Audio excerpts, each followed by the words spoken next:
മനുഷ്യൻ സൃഷ്ടിക്കപ്പെട്ടത് ബലഹീനനായിട്ടാണ്. പലപ്പോഴും അവന്റെ ജീവിതങ്ങളിൽ പാപങ്ങൾ വന്നു പോകും.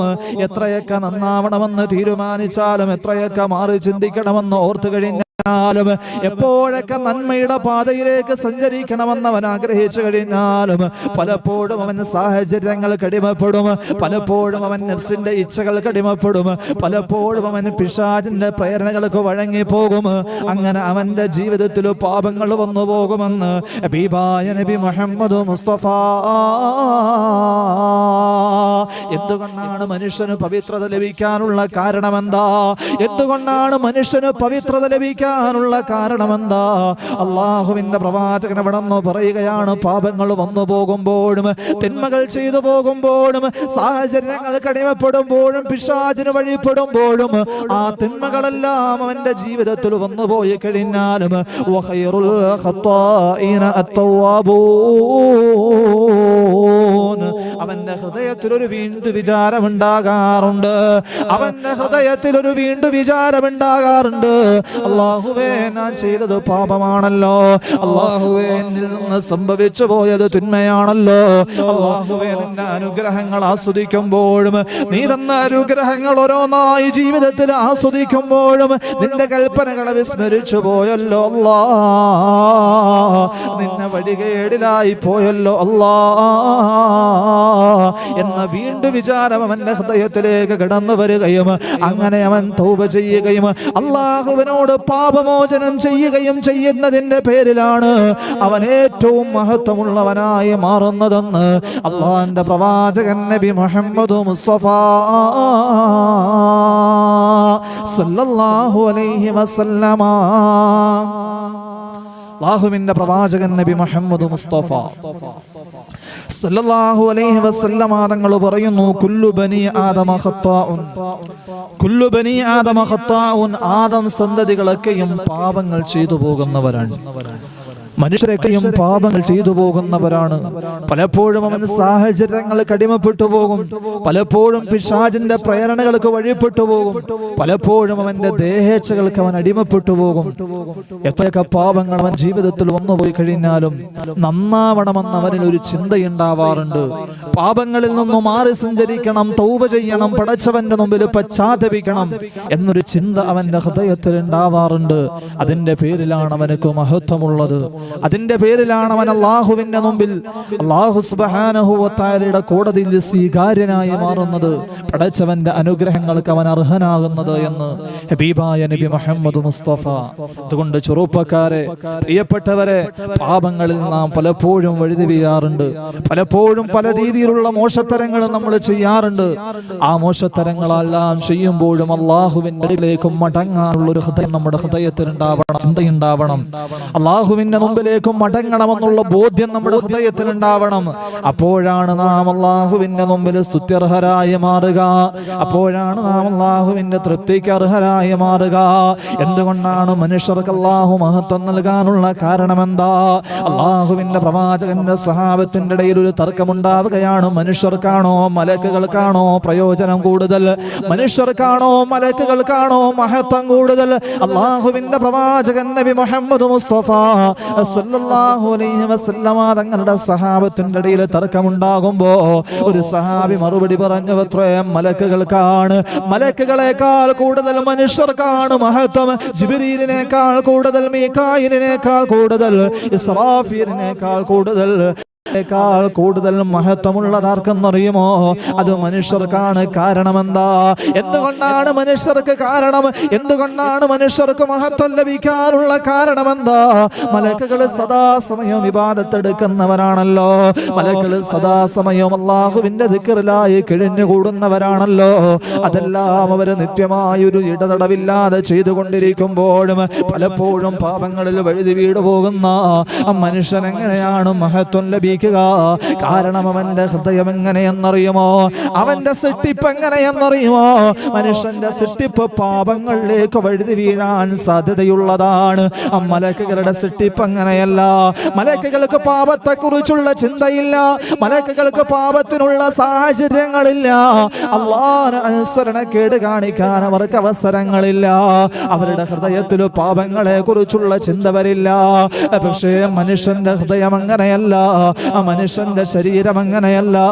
മനുഷ്യന്റെ സാഹചര്യങ്ങൾ അങ്ങനെയല്ല. അത് പാപങ്ങളിലേക്ക് ക്ഷണിക്കുന്നതാണ്. അത് വ്യഭിചാരത്തിലേക്ക് ക്ഷണിക്കുന്നതാണ്. അത് മദ്യപാനത്തിലേക്ക് ക്ഷണിക്കുന്നതാണ്. ദേഹേച്ഛകൾക്ക് അടിമപ്പെടാൻ പ്രേരിപ്പിക്കുന്ന അവസ്ഥകളാണ്.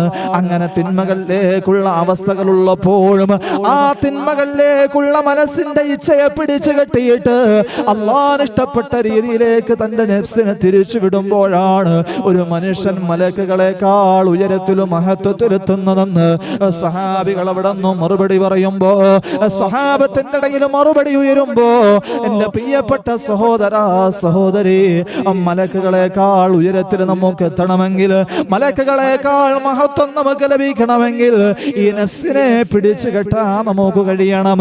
ഈ നഫ്സിനെ അടിമപ്പെടുത്താൻ നമുക്ക് കഴിയണം. തിന്മകളിൽ നിന്ന് നഫ്സിനെ സംരക്ഷിക്കാൻ കഴിയണം. പിടിച്ചു നിർത്താൻ കഴിയണം. കൺട്രോൾ ചെയ്യാൻ കഴിയണം. ഏറ്റവും വലിയ ജിഹാദ് ഏതെന്നറിയുമോ?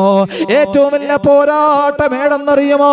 അള്ളാഹുവിന്റെ പ്രവാചകന്റെ സഹാബത്ത് ഒരു യുദ്ധം കഴിഞ്ഞിട്ട് തിരിച്ചു വരുന്ന വേളയിൽ അള്ളാഹുവിന്റെ പ്രവാചകന്റെ സഹാബത്ത് വലിയ ആഹ്ലാദത്തിലാണ്. കാരണം ധാരാളം പ്രയാസങ്ങളും ദുഃഖങ്ങളും ബുദ്ധിമുട്ടുകളും അനുഭവിച്ച് ജീവത്യാഗങ്ങൾ ഉണ്ടാകുന്ന യുദ്ധമാ. ആ യുദ്ധം അവസാനിച്ചിരിക്കുകയാണ്. ഇതാ മദീനയുടെ വീടുകളിലേക്ക് മടങ്ങി വരികയാണ്. ഇത് സന്തോഷത്തിന്റെ വേളയാണ് എന്ന് സഹാബത്തിന്റെ ഇടയിൽ ആനന്ദമുണ്ടാകുമ്പോ അള്ളാഹുവിന്റെ പ്രവാചകൻ ഇവിടെ നിന്ന് പറഞ്ഞ ഒരു വാക്യമുണ്ട്, റജഅനാ മിനൽ ജിഹാദിൽ അസ്ഗരി ഇലാ ജിഹാദിൽ അക്ബർ.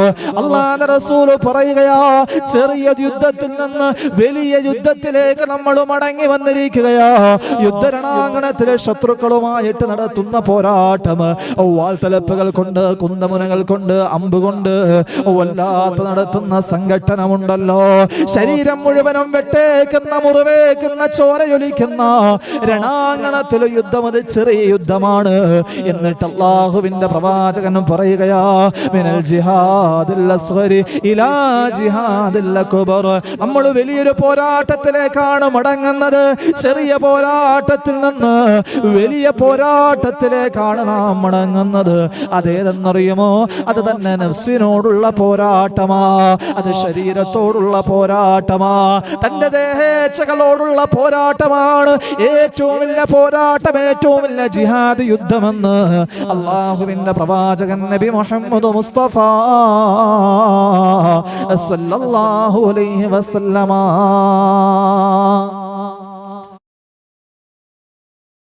അല്ലാഹുവിന്റെ പ്രവാചകൻ നബി മുഹമ്മദ് മുസ്തഫ സല്ലല്ലാഹു അലൈഹി വസല്ലമ തങ്ങൾ ഒരു യുദ്ധം കഴിഞ്ഞ് തിരിച്ചു വരുന്ന വേളയിൽ സഹാബത്ത് വലിയ സന്തോഷത്തിലാണ്. കാരണം വളരെയേറെ പ്രയാസങ്ങളും ക്ലേശങ്ങളും ബുദ്ധിമുട്ടുകളും അനുഭവിച്ചുകൊണ്ടുള്ള യുദ്ധം. ആ ബുദ്ധിമുട്ടുകളും പ്രയാസങ്ങളും എല്ലാം അനുഭവിച്ചുകൊണ്ടുള്ള യുദ്ധത്തിൽ നിന്നും മടങ്ങി വീട്ടിലേക്ക് തിരിച്ചു വന്നിരിക്കുകയാണ്. ഇനി സമാധാനത്തോടുകൂടി ജീവിക്കാമല്ലോ. ഇനി സമാധാനത്തോടുകൂടി കുടുംബത്തോടൊപ്പം, കുട്ടികളോടൊപ്പം കച്ചവടവും ജീവിതവും കുടുംബക്കാരും ബന്ധുക്കളും ഒക്കെയായിട്ട് സന്തോഷത്തോടുകൂടി ജീവിക്കാമല്ലോ എന്ന് സഹാബത്ത് ചിന്തിക്കുമ്പോ അല്ലാഹുവിന്റെ പ്രവാചകൻ പറഞ്ഞു, മിനൽ ജിഹാദിൽ അക്ബരി ഇലാ ജിഹാദിൽ മിനൽ ജിഹാദിൽ അസ്ഗരി ഇലാ ജിഹാദിൽ അക്ബർ. നമ്മൾ ചെറിയ പോരാട്ടത്തിൽ നിന്ന് വലിയ പോരാട്ടത്തിലേക്ക് വന്നിരിക്കുകയാണ്. കാരണം ഇനി നമുക്ക് യുദ്ധം ചെയ്യാനുള്ളത് നഫ്സുമായിട്ടാണ്. നഫ്സുമായിട്ടാണ്. പാപങ്ങളിൽ നിന്ന് ഈ നഫ്സിനെ പിടിച്ചു നിർത്തുക എന്നതാണ് ഏറ്റവും വലിയ യുദ്ധമെന്ന് നബി മുഹമ്മദ് മുസ്തഫ. ഏറ്റവും വലിയ സംഘട്ടനം നഫ്സുമായിട്ടുള്ള സംഘട്ടനമാണ്. ആ നഫ്സിനെ ആര് കീഴ്പ്പെടുത്തിയോ അവനാണ് അല്ലാഹുവിന്റെ തൃപ്തിയിലെത്തുക. തന്റെ ദേഹേച്ഛകളെ, പിശാചിന്റെ പ്രേരണകളെ ആർക്കാണോ അടിമപ്പെടുത്താൻ കഴിയുന്നത്, ആർക്കാണോ അത് കൺട്രോൾ ചെയ്യാൻ കഴിയുന്നത്, ആണ് വിജയത്തിലെത്തുകയെന്നു നബിയുനാ റസൂലുള്ളാഹ്. അതുകൊണ്ട് നമ്മുടെ ജീവിതത്തിൽ തിന്മകൾ വരാതെ സൂക്ഷിക്കണം. തിന്മകൾ വരുന്നതിനെ ഗൗരവമായിട്ട് കാണണം. ഇന്നൽ മുഅ്മിന യറാ ദുനൂബഹു കദു. അല്ലാഹുവിന്റെ പ്രവാചകൻ നബി മുഹമ്മദ് മുസ്തഫ സല്ലല്ലാഹു അലൈഹി വസല്ലമ തങ്ങൾ അവിടെ നിന്ന് പറയുകയാണ്, ഇന്നൽ മുഅ്മിന യറാ ദുനൂബഹു. ഒരു മുഅ്മിനായ മനുഷ്യന്, അല്ലാഹുവിനെ പേടിയുള്ള മനുഷ്യൻ, പടച്ചവന്റെ മുമ്പിൽ പോയി നിൽക്കേണ്ടി വരുമെന്നുള്ള ചിന്തയുള്ള മനുഷ്യന്, മരിക്കുമെന്ന ചിന്തയുള്ളവന്, റഖീബും അതീദും അലൈഹി വസ്സലാത്തു വസ്സലാം ജീവിതത്തിന്റെ അമലുകൾ രേഖപ്പെടുത്തുന്നുണ്ട് എന്ന ബോധ്യമുള്ളൊരു മനുഷ്യന്റെ അവസ്ഥ എന്തെന്നറിയുമോ? അവന്റെ ജീവിതത്തിൽ അവന് പരമാവധി പാപങ്ങളെ ശ്രദ്ധിക്കുന്നവനാ, പരമാവധി പാപത്തിൽ നിന്നും വിട്ടു നിൽക്കുന്നവനാണ്. എല്ലാ തിന്മകളിൽ നിന്നും പരമാവധി അവനക്ക് സാധ്യമാകുന്നത് അത്രയും അവൻ വിട്ടു നിൽക്കുന്നവനാ. പക്ഷേ എങ്ങാനും തിന്മ വന്നു പോയി കഴിഞ്ഞാൽ, എങ്ങാനും ഒരു പാപം വന്നു പോയി കഴിഞ്ഞാൽ പിന്നീട് അവന് വല്ലാത്ത പേടിയാണ്, വല്ലാത്ത സങ്കടമാണ്. എങ്ങനെയാണ് അവൻ പാപത്തെ കാണുന്നതെന്നറിയുമോ? അതാ വീഴാൻ പോകുന്ന ഒരു പർവ്വത ശിഖരത്തിന്റെ അടിയിൽ നിൽക്കുന്നത് പോലെ, അതാ താഴോട്ട് പതിക്കാൻ പോകുന്ന ഒരു പാറക്കല്ലിന്റെ അടിയിൽ നിൽക്കുന്നത് പോലെ, അഥവാ മരണത്തെ മുഖാമുഖം കാണുന്ന ഒരു മനുഷ്യന്റെ മനസ്സിൽ എത്രത്തോളം ഭീതി ഉണ്ടാകുമോ, അതേപോലെയാണ് ഒരു മുഅ്മിനായ മനുഷ്യൻ അവന്റെ ജീവിതത്തിൽ വന്നൊരു ചെറുപാപത്തെ പോലും കാണുന്നതെന്ന് അല്ലാഹുവിന്റെ റസൂൽ നബി മുഹമ്മദ് മുസ്തഫ സല്ലല്ലാഹു അലൈഹി വസല്ലമ. എന്നിട്ട് അല്ലാഹുവിന്റെ പ്രവാചകൻ പറയുക, പടച്ചവനെ കുറിച്ച് ചിന്തയില്ലാത്തവന്, അല്ലാഹുവിനെ കുറിച്ച് ചിന്തയില്ലാത്തവന്, അല്ലാഹുവിന്റെ മുമ്പിൽ പോയി നിൽക്കേണ്ടി വരുമെന്ന് ചിന്തയില്ലാത്തവന്, ഹിസാബ് പറയേണ്ടി വരുമെന്ന് ബോധമില്ലാത്തവന്, റഖീബും അതീദും എല്ലാം എഴുതുന്നുണ്ടെന്നുള്ള ചിന്തയില്ലാത്തവന് അവൻ എങ്ങനെയാണ് പാപത്തെ കാണുന്നതെന്നറിയുമോ? കദുബാബിൻ വകഅല അൻഫിഹി. അവന്റെ മൂക്കിന്റെ തുമ്പിൽ വന്നു നിൽക്കുന്ന ഒരു ഈച്ചയൽ അവൻ തട്ടിയകറ്റുന്ന ഒരു ലാഘമുണ്ടല്ലോ, അതേപോലെ അത്രമേൽ നിസ്സാരമായിട്ടാണ് അവന് പാപത്തെ കാണുന്നതെന്ന് അല്ലാഹുവിന്റെ ഹബീബ് നബി മുഹമ്മദ് മുസ്തഫ സല്ലല്ലാഹു അലൈഹി വസല്ലമ. അല്ലാഹുവിന്റെ പ്രവാചകൻ നബി മുഹമ്മദ് മുസ്തഫ സല്ലല്ലാഹു അലൈഹി വസല്ലമ തങ്ങൾ അവിടെ നിന്ന് പറയുന്നു, ഇന്നൽ മുഅ്മിന യറാ ദുനൂബഹു. ഇന്നൽ മുഅ്മിന യറാ ദുനൂബഹു. ഒരു മുഅ്മിനായ മനുഷ്യൻ അവന്റെ ജീവിതത്തിൽ നിന്നൊരു പാപം വന്നു പോയി കഴിഞ്ഞാൽ അവൻ ആ പാപത്തെ എങ്ങനെയാണ് കാണുന്നതെന്നറിയുമോ? വഴുതി വീഴാൻ പോകുന്ന ഒരു പാറക്കെട്ടിന്റെ അടിയിൽ അവൻ നിൽക്കുന്നത് പോലെ. ആ പാറ ഇപ്പോൾ അവന്റെ മുഖത്തേക്ക്, അവന്റെ മേത്തേക്ക് വീണ് കഴിഞ്ഞാൽ മരണം സംഭവിക്കുമല്ലോ. അങ്ങനെ മരണത്തെ മുഖാമുഖം കണ്ടു നിൽക്കുന്ന ഒരു മനുഷ്യൻ എത്രത്തോളം ഭീതി ഉണ്ടാകുമോ, ആ ഒരു ഭീതിയോടുകൂടിയാണ് അവൻ പാപത്തെ കാണുന്നത് എന്ന് നബി മുഹമ്മദ് മുസ്തഫ അല്ലാഹുവിന്റെ പ്രവാചകൻ അവിടെ നിന്ന് പറയുകയാണ്. വഇന്നൽ ഫാജിറ യറാ ദുനൂബഹു. ഇനി തെമ്മാടി എങ്ങനെയാ പാപത്തെ കാണുന്നത്? തമ്മാടിയായവൻ, അള്ളാഹിനെ കുറിച്ച് ചിന്തയില്ല, പടച്ചവന്റെ മുമ്പിൽ പോയി നിൽക്കേണ്ടി വരുമെന്നുള്ള ബോധമില്ല, അങ്ങനെ ജീവിക്കുന്നവന് പാപത്തെ കാണുന്നത് എങ്ങനെയെന്നറിയുമോ? അവന്റെ മൂക്കിന്റെ തുമ്പിൽ വന്നിരിക്കുന്ന ഒരു ഈച്ചയെ പ്രാണി എങ്ങനെയാണോ അവൻ തട്ടിയകറ്റുന്നത്, അത്രമേൽ ലാഘവത്തോടു കൂടിയായിരിക്കും പാപത്തെ കാണുക എന്ന് നബി മുഹമ്മദ് മുസ്തഫ അല്ലാഹു മനസ്സിലാക്കാനുള്ള തൗഫീഖ് നൽകുമാറാവട്ടെ.